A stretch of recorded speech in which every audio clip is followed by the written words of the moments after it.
प्यारे छात्रों, आज की इस क्लास में हम पढ़ेंगे एक चर वाले रैखिक समीकरण linear equation in one variable. Exercise 2.2 का क्वेश्चन नंबर 10 है। किसी कक्षा में बालक और बालिकाओं की संख्या में अनुपात 7:5 है। यदि बालकों की संख्या बालिकाओं की संख्या से 8 अधिक है तो कक्षा में कुल छात्रों की संख्या कितनी है। तो देखिए, छात्रों की संख्या निकालनी है हमें। यहाँ पर हमें दे रखा है अनुपात। जिन प्रश्नों में अनुपात दिया होता है उन्हीं को हम क्या मान लेते हैं, संख्याएं मान लेते हैं। माना बालकों की संख्या, माना बालकों की संख्या इज इक्वल टू 7x है और बालिकाओं की संख्या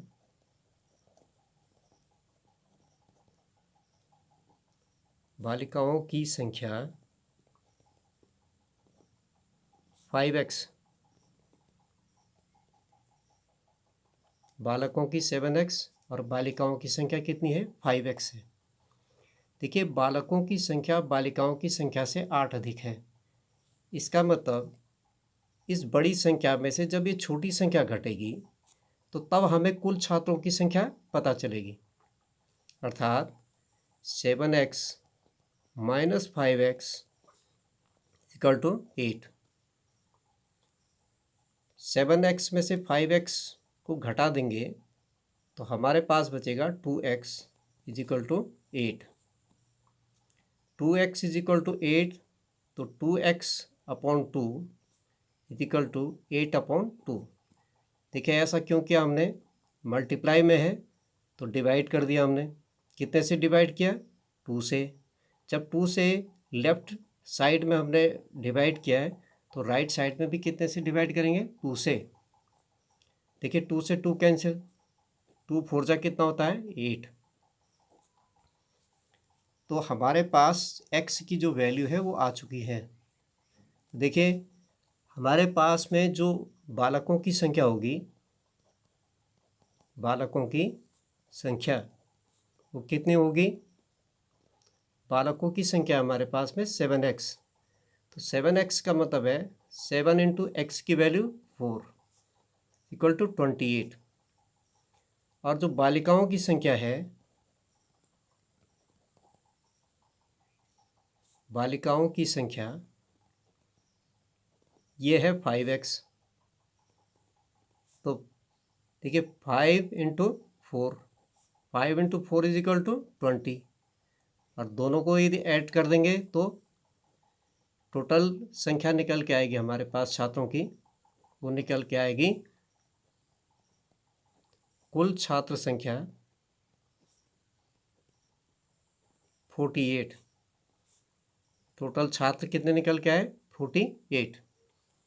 अब देखिए, जो प्रश्न में हमें पूछ रखा था, यदि बालकों की संख्या बालिकाओं की संख्या से 8 अधिक है, तो देखिए यहाँ से साफ जाहिर है इस बात से कि बालिकाओं की संख्या कितनी है, 20, और इससे 8 अधिक किसकी संख्या है, बालकों की संख्या, अर्थात 28। और दोनों का टोटल कितना है, 48। तो ये हमारा आंसर है। Question number 11। बाईचुंग के पिताजी उसके दादाजी से 26 वर्ष छोटे हैं और उससे 29 वर्ष बड़े हैं। यदि इन तीनों की आयु का योग 135 ईयर्स है, 135 वर्ष है, तो इनकी अलग अलग आयु ज्ञात कीजिए।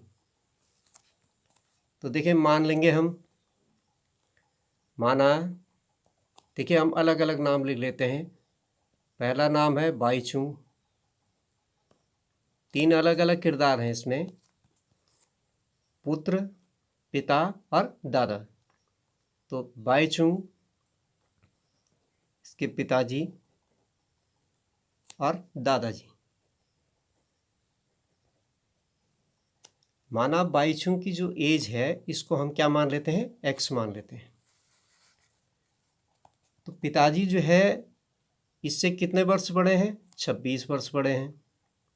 ये हो जाएगा x + 26 ईयर। और पिताजी जो है पिताजी से बड़े हैं दादाजी। नेचुरल सी बात है कि बाईचुंग के पिताजी से बड़े होंगे और इनसे बड़े कौन होंगे, दादाजी होंगे। तो देखिए यहाँ पर लिखा है 26 वर्ष छोटे हैं, दादाजी से 26 वर्ष छोटे का मतलब और उनसे 29 वर्ष बड़े हैं, अर्थात किससे 29 वर्ष बड़े हैं, इनसे, पिताजी से। तो यहाँ पे क्या आ जाएगी दादाजी की उम्र, x + 26 + 29, ये दादाजी की उम्र हो गई। तो देखिए समीकरण बना लेंगे इससे। समीकरण बन जाएगी प्रश्नानुसार x + 26 + x + 26 + 29 = 135। देखिए x और x को ऐड करेंगे तो कितने x हो गए, 3x। 3x + 26 और 26 52 + 29 = 135। इनको ऐड कर देंगे, 3x + 9 और 2 11 और 5 और 2 7 और 1 8। 3x + 81 = 135। देखिए क्या करेंगे, 3x को अलग छोड़ देते हैं यदि, तो ये जो 81 है ये राइट हैंड साइड पे जब पक्षांतरित होगा तो ये काहे का हो जाएगा, माइनस का। तो 3x = क्या लिख लेंगे, 135 - 81। तो 3x = देखिए यहाँ से घट जाएंगे तो ये कितना आ जाएगा हमारे पास, 5 में से 1 चला गया तो 4 और 13 में से 8 चला गया तो 5। 3x = कितना हो गया, 54। तो x की वैल्यू कैसे होगी, 3x/3 अर्थात 3 से डिवाइड कर देंगे, जितने से मल्टीप्लाई है उतने से ही डिवाइड। जब इस साइड में डिवाइड 3 से तो इस साइड में भी डिवाइड किससे, 3 से। देखिए 3 से 3 कैंसिल, कितना हो जाएगा, 18। 18 3 × 54। तो हमारे पास आ गई x की वैल्यू। अब अलग अलग इन वैल्यूज़ को यहाँ पर रख देंगे तो हमारे पास बाईचुंग की, उनके पिताजी की और दादाजी की आय निकल के आ जाएगी। तो हम लिख लेते हैं फिर से एक बार, यहाँ पे लिख लेंगे बाईचुंग, यहाँ पे पिताजी और यहाँ पर दादाजी।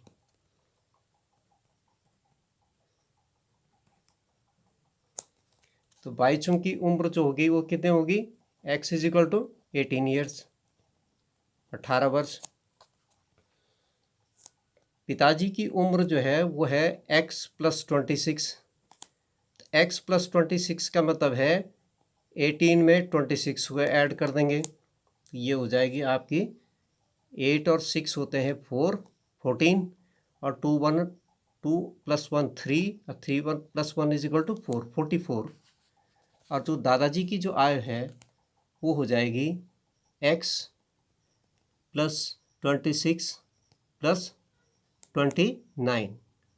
तो देखिए x का मान कितना है, 18 + 26 + 29, तीनों को ऐड करेंगे तो देखिए 9 और 6 और 8 23, 2 2 2 और 4 4 1 5 और 2 7 73। और देखिए इन तीनों का जो योग है वो कितना है, वो है 135। 18 + 44 + 73 कितना है, 7 और 8 15, 7 और 1 8, 8 और 4 12, 12 और 1 13, तो 135। तीनों की आय का जो योग है वो कितना है, 135। Thank you for watching. मिलते हैं अगली क्लास में, तब तक गुड बाय।